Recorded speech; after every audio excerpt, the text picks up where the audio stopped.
3 kelompok ini bisa menghasilkan sekitar 2 tonan per bulan.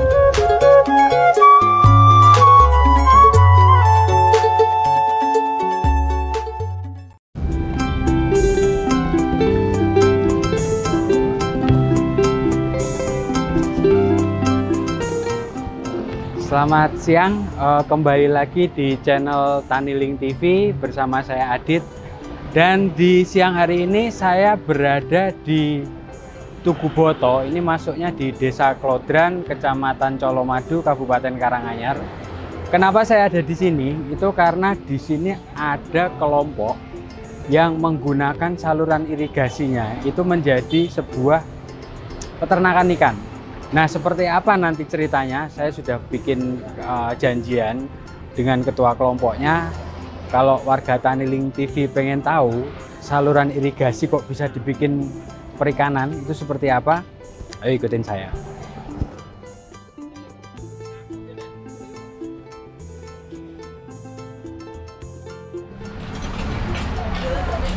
Kula nuwun, Mas Bambang. Saya Adit dari Taniling TV. Terima kasih waktunya sudah bisa ketemu dengan Mas Bambang.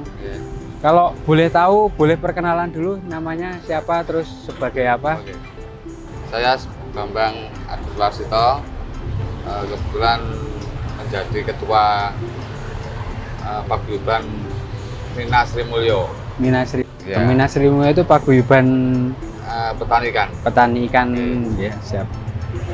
Mas Bambang, saya kan pas jalan ke sini itu ngelihat di samping-samping jalan ini kan ada kayak saluran air ya, irigasi ya.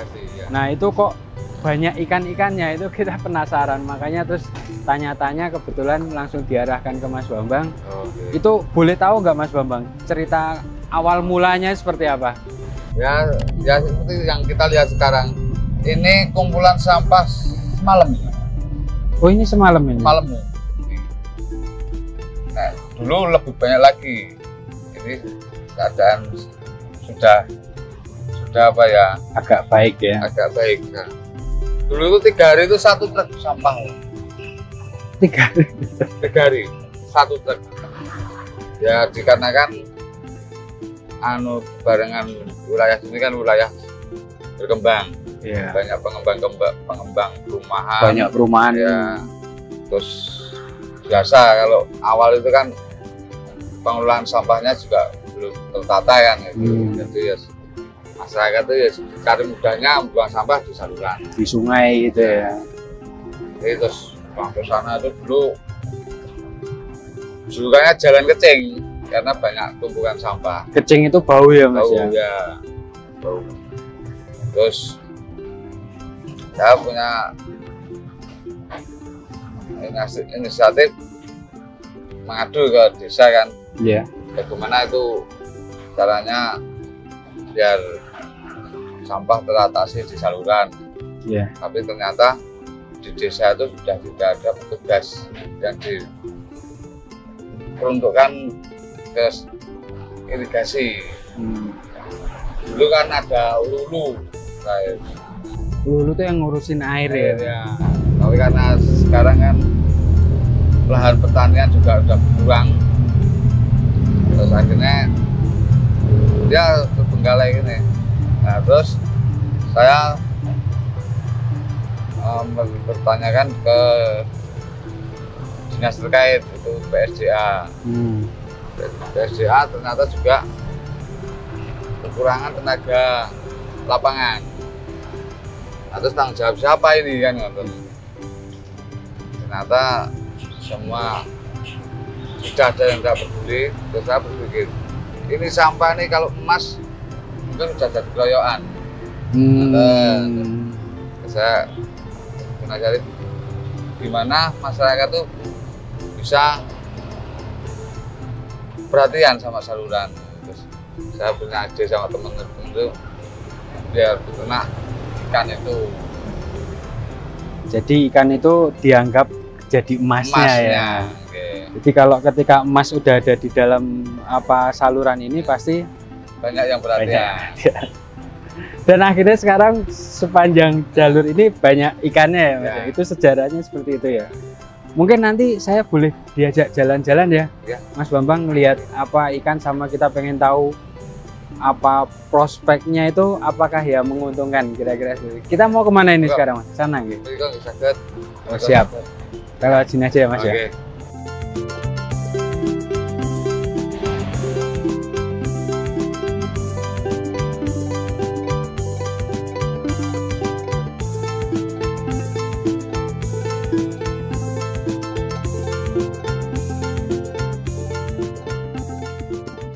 Mas Bambang, ini kok ada kayak kolam-kolam ini, ceritanya gimana? Ini apa pengembangan dari kelompoknya atau? Nah, ini termasuk apa ya? Peralihan. Jadi waktu perintisan di saluran itu Ya. ada kendala karena kan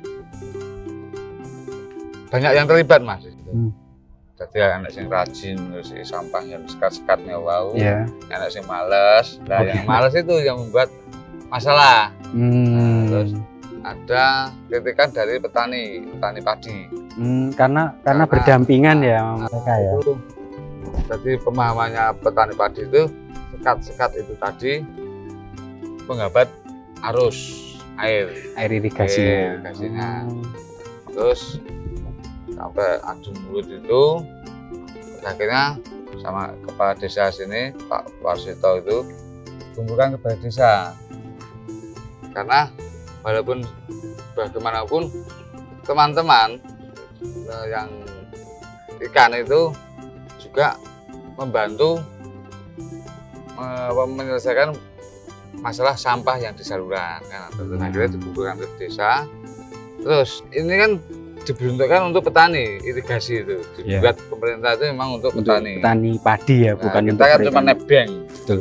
Nah, terus karena ada itu belum kondusif, akhirnya Pak Kepala Desa memfasilitasi tanah ini tanah kas desa seluas 1.600 meter.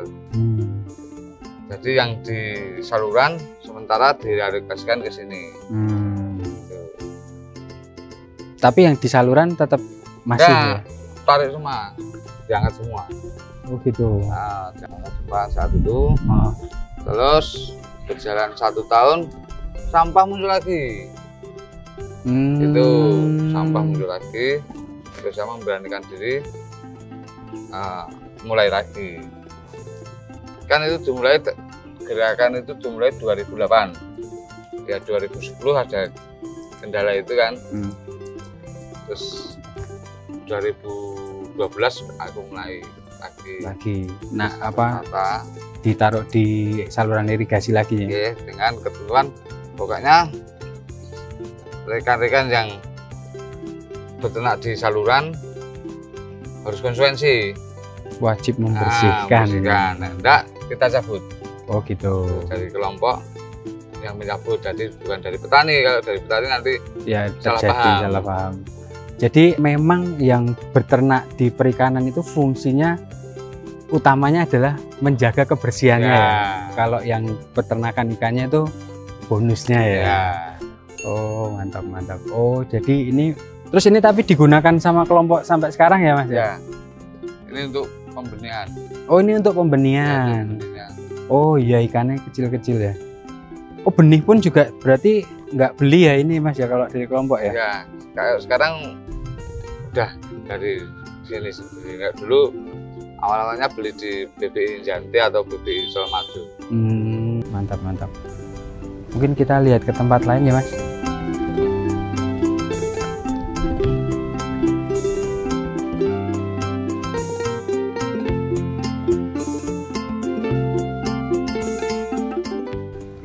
Mas Bambang, tadi kan ada 3 jenis tempat untuk budidaya ya. Ada kolam, saluran irigasi air deras, ada yang lebih deras lagi ya. Kalau kita pengen tahu nih, warga Taniling TV semua juga penasaran. Kita pakai yang di depan kita ini aja Mas ya. Ini kalau per meter kubik itu butuh bibitnya berapa Mas? Ini yang ideal 100 ekor. Ya, 100 ekor dengan harga per ekornya Per ekornya biasanya kalau kita dulu beli itu sekitar 300 per ekor. 300 rupiah ya. Berarti per 1 meter kubik itu kali 100 30.000 ya. 30.000. Terus kemudian biayanya apa lagi, Mas? Kalau lahan gratis ya ini. Lahan gratis ya. Tapi jaga kebersihan. Ya, jaga ini apa penyediaan sekat. Sekat ya. Terus setelah tadi bibit pakan ya. Pakan itu per 1 meter kubik berapa itu? Nah, itu bukan ukurannya bukan meter kubik. Jadi banyaknya ikannya. Tadi pakai yang 100 ya? 100 ya, yang 100 itu kalau sampai panen itu kan umpamanya 100 ikan. Kalau ikan konsumsi itu kan ukur 4, 5 itu yang mulai panen. 3, 4, 5. 5 apa? Ekor. Oh. Sekilo. Oh, sekilo 3, 4, 5 ekor ya. Nah, itu saatnya 100 ekor berarti kan sekitar 20 kiloan gitu. 20 kilo ya. 20 kilo. Per kilonya pakannya itu menghabiskan sekitar 30 kilo. 30 kilo ya. Itu satu sak. Satu sak tuh harganya berapa tuh? 318.000.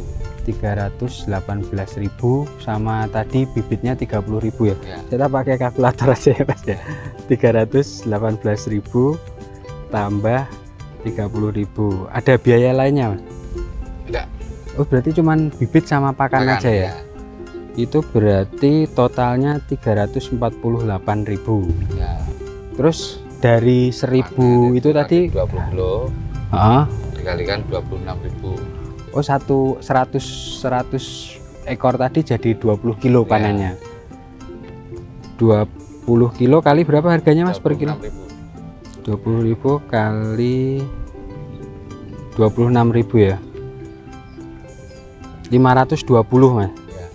Terus tadi dikurangi 348.000. Berarti per 100 bibit itu dapatnya 172.000. Ya, sekitar.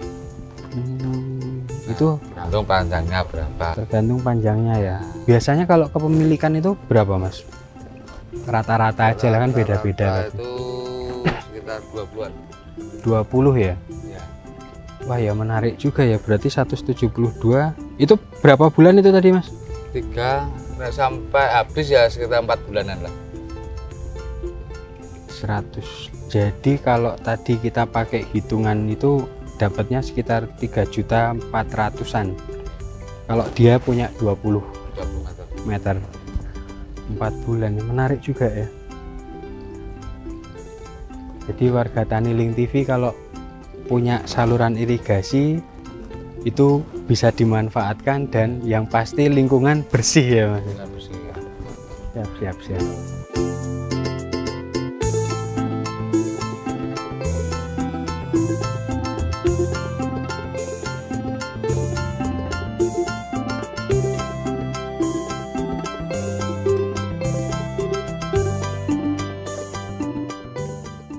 Panjang ini. Iya, ini dari ujung sana sampai sana ya, Mas. Iya. Menarik sekali, no.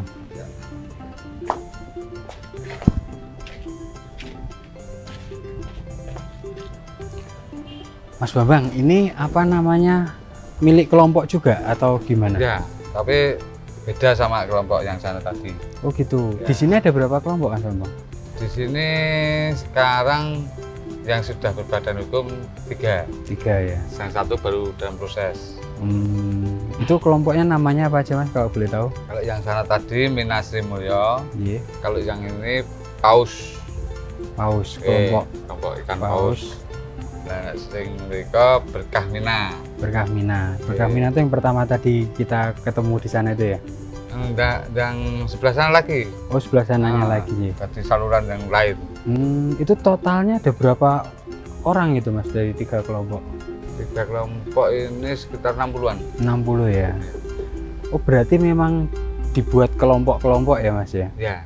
Itu kok punya kepikiran terus kelompok gitu, ceritanya gimana, Mas Bambang? Jadi karena sini ada kegiatan perikanan, terus dari dinas perikanan kabupaten itu kan pas waktu ada kunjungan ke sini tertarik untuk memberikan pengarahan, ya bimbingan lah, terus disuruh membuat kelompok yang berbadan hukum karena saat ini pemerintah mau mengucurkan bantuan apapun itu harus berbadan hukum kelompok itu.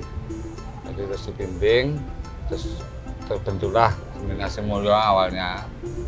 Terus paus ini kalau di total sampai sekarang itu ya menyerap bantuan dari pemerintah itu 0,5 M sudah ada. Itu karena memang awalnya sebenarnya nggak kelompok ya, karena memang tadi pengen sungainya bersih, terus kemudian karena ada kegiatan pemerintah baru melihat apa yang dikerjakan oleh kelompok ini. Menarik.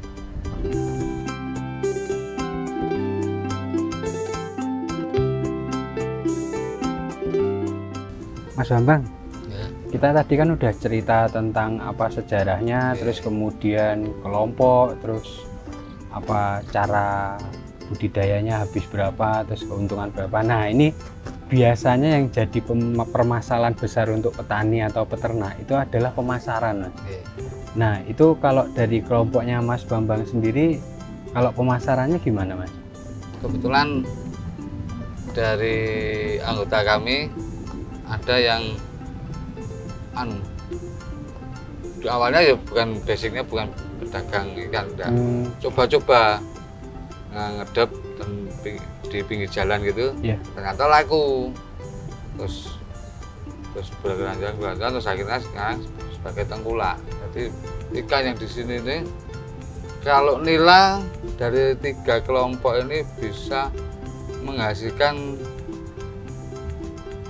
sekitar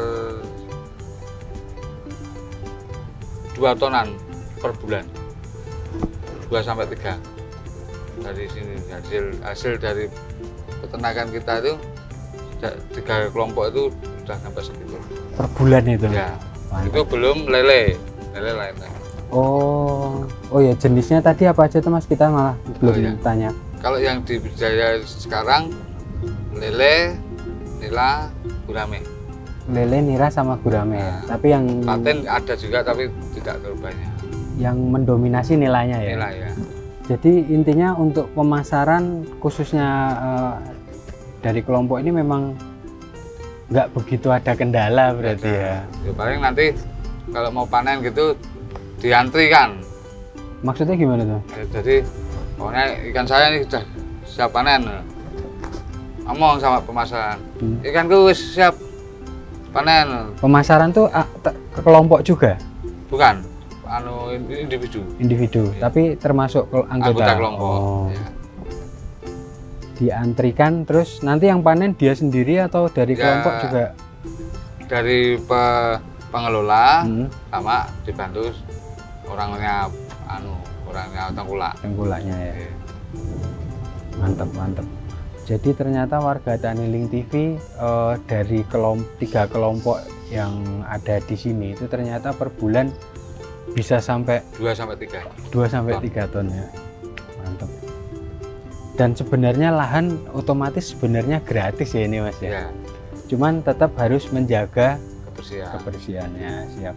Mas Bambang, mungkin ini pertanyaan terakhir saya.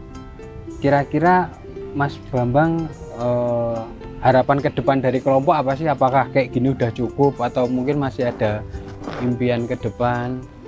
Kalau impian ke depan itu mudah-mudahan daerah-daerah lainnya yang mempunyai sumber daya air seperti ini bisa dimanfaatkan seperti yang di sini. Dan kami sanggup untuk sharing ataupun membantu untuk mengkondisikan bisa. Siap. Berarti kalau ada warga Taniling TV yang kepengen studi banding lah, itu kesini bisa ya, Mas? Bisa. Siap. Nanti boleh saya kasih nomornya Mas Bambang di deskripsi ya. Siap, mantap. Semoga. Dulu pernah ada orang rekan-rekan dari Cirebon juga sini. Dari Cirebon? Ya. Sekarang dia sudah membuat sepanjang 1 kilo. saluran 1 kilo. Mantap. Ya nila juga ya Mas ya? Ya, nila juga. Siap. Jadi memang apa yang sudah dilakukan oleh Mas Bambang dan kelompoknya semoga juga bisa menginspirasi ya Mas ya. Terus kalau kepengen tahu caranya gimana, itu nanti bisa langsung kontak Mas Bambang. Nanti kontaknya saya berikan di link deskripsi.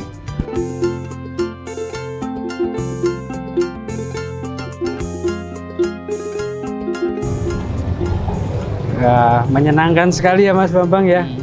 Jadi sebenarnya selain tadi saluran jadi bersih, terus juga sebagai pendapatan tambahan untuk masyarakat, ternyata buat wisata juga menarik ya. Karena selama saya di sini kayak obat stres kalau dikasihkan. Baik Mas Bambang, terima kasih banyak atas waktunya. Semoga usaha dari kelompok sukses selalu. Ya, semoga bermanfaat bagi daerah-daerah lain, bisa memanfaatkan sumber daya airnya. Siap. Parang Mas Bambang, matur nuwun.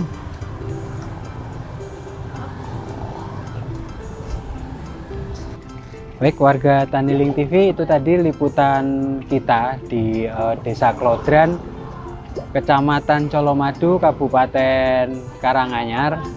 Dan sebenarnya ternyata beternak ikan itu bisa menggunakan lahan irigasi. Jadi kalau warga Taniling TV, terutama yang tinggal di desa yang ada saluran irigasinya, ternyata bisa dimanfaatkan. Mungkin itu dulu warga Taniling TV. Jangan lupa untuk subscribe channel kami supaya tidak ketinggalan liputan-liputan yang akan datang. Dan juga kalau kalian tertarik atau kepengen berdiskusi tentang perikanan terutama di saluran irigasi, nanti bisa komen. Dan semoga warga Taniling TV semua jangan lupa juga untuk subscribe sosial media kami. IG kami ada di taniling.apps, itu juga bisa di follow. Terus kemudian Facebook kami dan juga Taniling ada di Play Store. Itu adalah aplikasi untuk pertanian dan juga peternakan dan juga perikanan. Mungkin itu dulu. Salam Taniling TV, bisnis agri tidak pernah mati.